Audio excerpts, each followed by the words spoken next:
본 방송은 마이크로소프트 플라이트 시뮬레이터 2020를 직접 컨트롤러를 이용해서 조종하면서 많은 도시를 오가며 아름다운 경치를 바라보며 힐링을 함과 동시에 자동 비행 구간에서 많은 토론과 사회, 시사, 경제, 정치에 대해서 토론하는 방송입니다.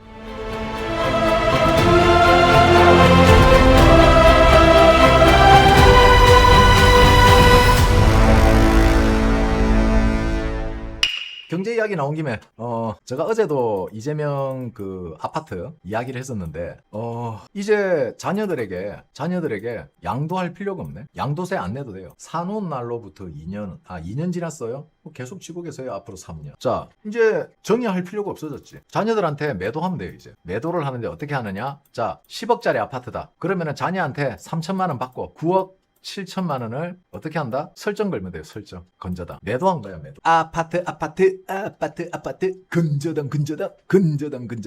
우리 재매형님이 가르쳐 주셨어. 아니 매매가가 10억이야. 10억짜리 아파트를 3천만 원 안 받아도 돼. 우리 자녀가 우리 아들이 예를 들어서 한번 생각해봐. 아또가 내 딸이다 가정하자. 예를 들어서. 그럼 아또한테 내가 아파트를 하나 줄라 그래. 정의를 해야겠지. 그지? 그럼 정의를 하면은 정여세를 내야 되지. 그게 필요가 없는 거야. 그럼 내가 아또야 아파트 하나 가져가라 하고 등기를 해줘. 등기해주고 건저당으로 아파트가 10억이다. 그럼 10억 건저당 설정하면 돼요. 그러면 아또는 나한테 10억에 대한 건저당 설정은 있지. 자, 건저당 설정은 뭐다? 10년입니다. 최대. 그리고 10년 후에 다시 설정 잡으면 돼요. 재설정. 그지? 좋은 방법이잖아. 이 형님들 진짜 또 논점 이탈하네. 이 형님들 또 논점 이탈해. 예를 들어서잖아. 예를. 자, 넝쿨손 형님이 진짜 센스가 빠르네. 내가 저 말할라 했어. 자, 자식들에게 정여를 해주면 어떻게 돼? 자식들이 정여 받고 나면은 정여 후에는 어떻게 돼? 알바노야, 알바노. 그런데 정여를 했는데 설정이 잡혀 있어. 건저당 설정이 잡혀 있단 말이야. 그러면 이 건저당 설정을 풀기 위해서 자식들은 어떻게 해? 아리가또 하겠지. 즉, 다시 말해서 세금도 안 내. 세금 없어. 그지? 그리고 자식들이 설정이 사라질 때까지 효도하지. 일석이조잖아, 일석이조. 재매형님이 이런 거 보면은 참 훌륭한 사람이야.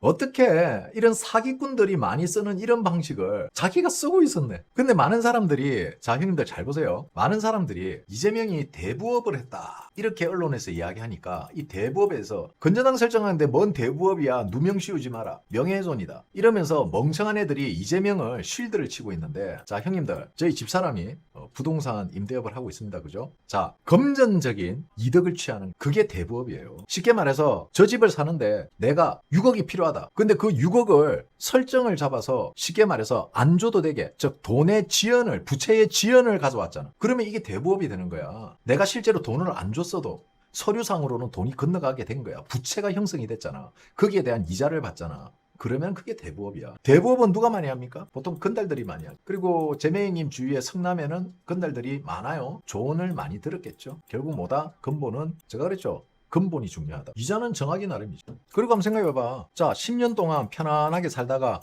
장기 특공 받아가지고 갈아타게 할 때 건저당 풀어주고 아파트 수익 달달하게 챙기는 거야. 말 그대로 세금 안 내고 수익금만 챙기는 거야. 대단하죠? 이건 법꾸라지가 아니고 형님들 편법이에요. 편법. 범죄자들이 많이 쓰는 편법. 자, 이렇게 논란이 되니까 이재명이 부동산에 대해서 토론을 하재. 왜 토론하자겠어? 지금 지가 굉장히 나쁘게 표현이 됐고 지 거래가 비정상적이라니까 이재명이 이제 거기에 대해서 변명을 해야 될 거 아니야. 그러니까 공개석상에서 대통령한테 끽 소리도 못하는 애들 불러다가 공개 토론하겠다? 이거는 형님 딱 이재명이가 토론하자니까 내 머릿속에 벌써 딱 정리가 됐어요. 자, 지금부터 이재명으로 제가 빙의해서 대본을 하나 써보겠습니다. 미리 한번 생각을 해볼게요. 이재명이 어떤 말을 할까? 예측 한번 해보겠습니다. 레드썬 자꾸 언론에서 제가 집한 거 가지고 사금융이니 뭐니 이런 악의적인 말이 나오던데 자, 상식적으로 생각해보세요. 제가 그 집 가지고 있었으면은 돈 더 벌까요? 아닐까요? 제가 돈을 더 벌었을 거라 생각하시는 분 손 한번 들어봅시다. 벌었다 1번? 아니다 2번? 상식적으로 그렇지 않아요. 여기 국토부 장관. 여기 국토부 장관 있나? 국토부 장관. 내 말이 틀렸어요. 재개발되고 나면 더 오르는 건 당연한 거 아니에요? 근데 이 부동산 정상화 의지를 보여주려다 보니 급히 매도할 수밖에 없었고 매수인 사정이 이러저러하니 잠시 유예해 준 거지. 그걸 보고 사금융이니 뭐니 왜 이리 악의적입니까? 에? 건저당 가지고 이자를 받았느니 얼마느니 말 나오던데 차용증 쓰고 공정도 다 받고요. 공정하니까 생각나네. 국세청 국세청자 어디 있어? 국세청자. 이게 문제가 됩니까? 차용증도 다 썼는데 내가 뭐 사채업자입니까? 법적 테두리 안에서 대한민국 헌법이 보장하는 그 테두리 안에서 정당하게 공정도 세우고 했는데 이걸 가지고 악의적으로 말하는 언론들 이것들 좀 두드러 잡아야 안 되겠습니까? 이 언론들이 계속 풀어놓을 거예요. 뭐 이 정도로 상상해 보겠습니다. 한 요 정도. 머릿속에 상상이 안 됩니까? 아니 이게 왜 형님들 내가 국토부 장관하고 그다음 국세청장만 이야기했냐면은 토론이라는 거는 반대편도 있어야 될 거 아니야. 근데 안 부르잖아. 오세훈이 싫어하지만은 심지어는 오세훈이 발언까지 막잖아. 그지? 왜? 어차피 짜고 치는 고스톱이란 말이야. 지네들끼리 그냥 주거니 받거니 만담이잖아, 만담. 그런데 갑자기 그 만담에 계획에 없던 오세훈이가 들어오면 어떻게 돼? 완전 파토나는 거지. 공연 망치는 거지. 그러니까 그런 쇼를 하기 위해서 오세훈이를 철저하게 배척하는 거야. 그래서 어쨌든 우리는 제메네이를 통해 가지고 많은 걸 배웠다. 대한민국 국민들은 머리가 좋다. 습득력이 빠르다. 특히 나쁜 거는 빨리 보고 배운다. 그러니까 벌써 네이버 부동산에 집주인이 6억 대출. 벌써 올라왔습니다.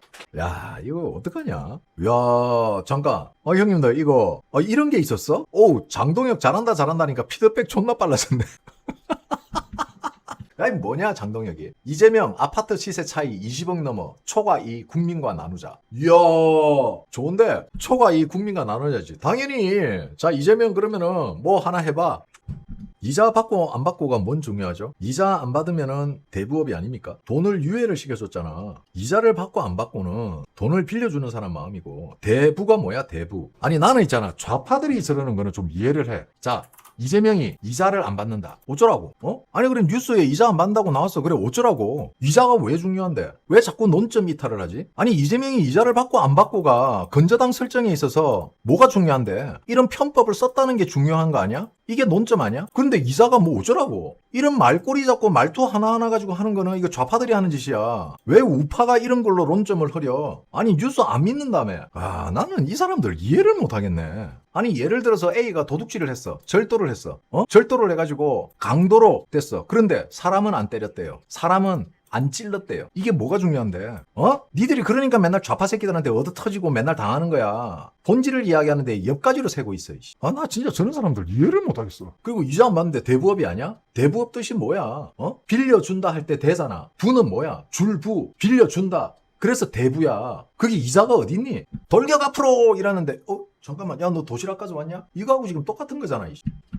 정예가 아닙니다. 정예는 주는 거고 그죠? 이거는 매매입니다. 매매. 그러니까 매매와 정예의 차이를 지금 모르시네요. 이재명은 매매한 겁니다. 매매. 그리고 그 방식이 매매입니다. 정예하고는 아무 관계가 없어요. 그러면 이런 매매 형식을 가지고 정예를 매매로 할 수가 있다는 거죠. 이거는 매매입니다. 매매. 이재명이 한 거는. 아니 이게 이해가 잘 안 되시나? 보자. 설명을 좀 해줄게. 자, 정예는요. 내가 누구에게 우리 아들에게 딸에게 마누라에게 줄 거다. 그러니까 세금을 내겠다. 이게 정예죠. 그런데 이재명이 한 방식은 우리 아들이든 딸이든 마누라든 이게 아니고 제3자에게 매매를 했죠. 매매를 했는데 어떻게 했다? 20억짜리를 파는데 3억만 받고 17억을 외상으로 해준 거예요. 외상. 안 받았다는 거지. 근데 돈을 안 받으면 명의 이전이 안 되죠. 그런데 이재명은 그러면 내가 받을 거 있어. 그거를 내가 가상으로 17억을 내가 이 사는 사람에게 돈을 빌려준 걸로 본다는 거야.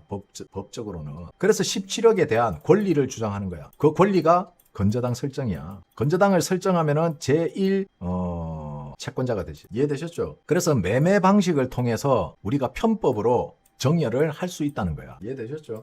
이렇게 되면은 정여 제도를 만들 필요 없지. 정여제를 폐기해야지, 폐기. 그렇지. 소유권을 이전하는 거지.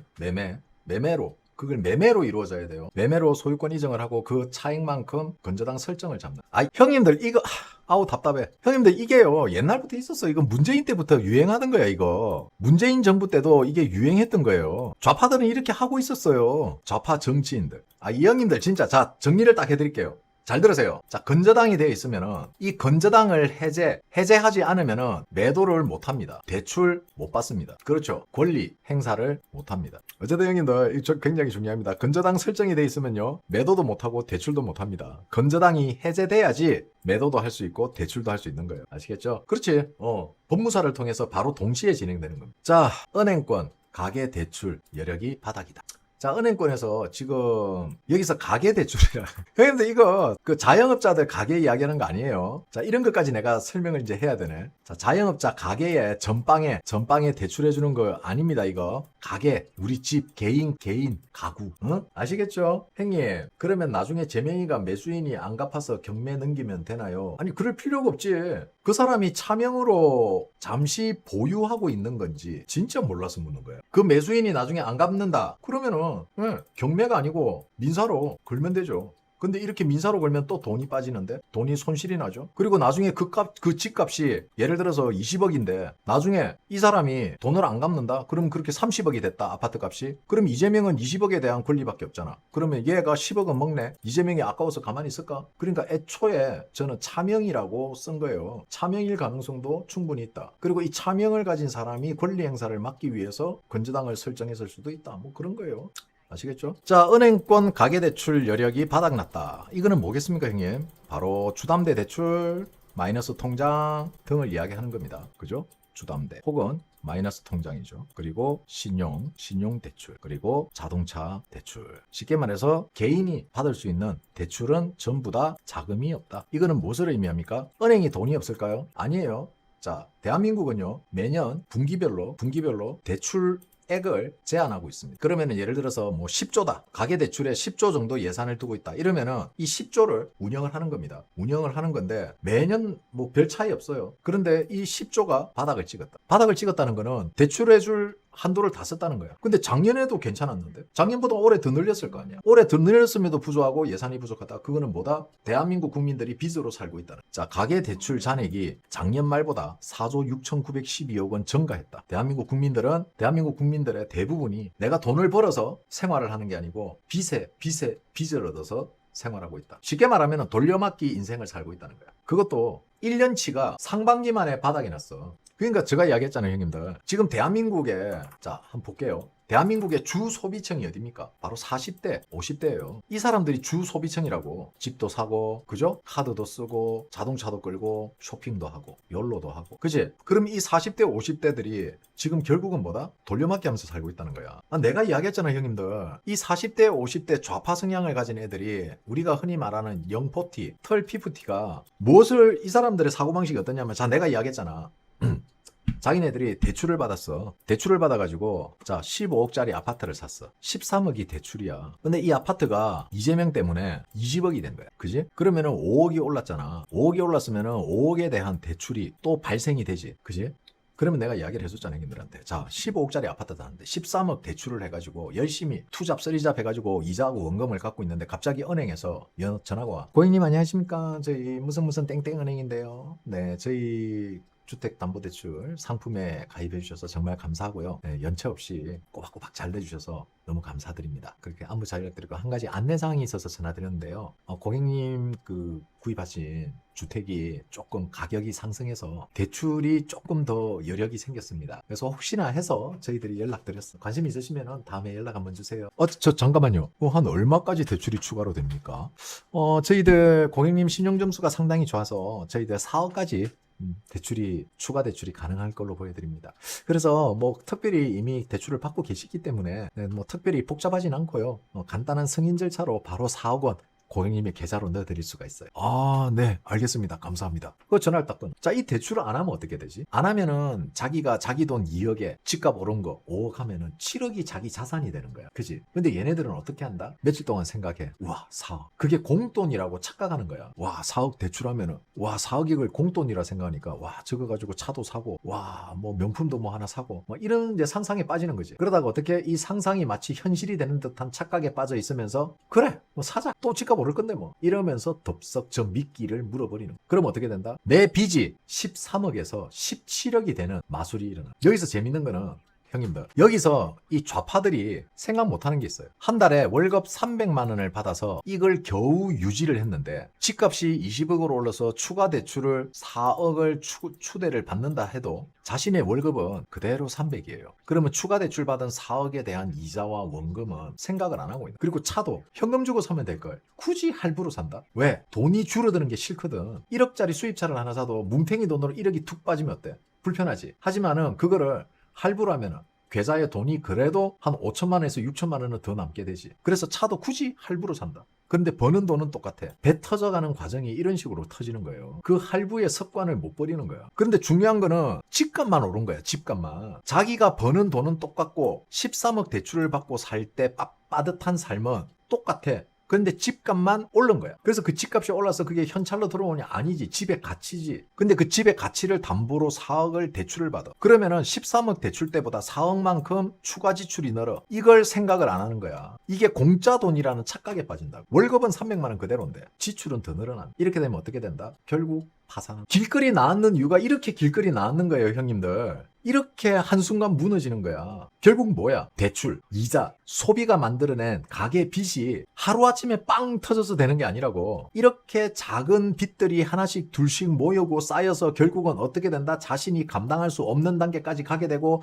그러면은 어떻게든 돌려막기하고 또 집값이 오를 거야라는 망상에 빠져서 또 대출 받을 생각만 하고, 그 받은 대출로 그 빚을 어느 정도 급한 불 끄고, 그리고 또 흥청망청 쓰다가 그러다가 완전히 한 방에 팍 가는 거예요. 일본도 겪어봐서 작은 집에 사는 거. 자, 일본은 지진의 나라입니다. 가로 세로 20m짜리 건물이 있어요. 가로 세로 10m짜리 건물이 있습니다. 지진이 났을 때 누가 인장 강도가 강할까요? 바로 가로 세로 10짜리가 가로 세로 20보다 강하죠. 즉 집이 무너지거나 집이 부서질 확률이 가로 세로 10m짜리가 훨씬 버팀이 강하다. 물리학적. 그래서 지진의 나라 일본은 넓고 높게 건물을 짓지 않습니다. 좁고 높은 건물. 이거는 부동산하고 아무 관계 없는 거예요. 자, 오늘 점심 방송은 여기까지 하겠습니다. 다들 미국 이야기는 저녁에 할게요. 오늘 비행 즐거우셨길 바라고요. 저는 저녁 방송에서 돌아오도록 하겠습니다. 시청해주셔서 감사합니다. 멸공 끝!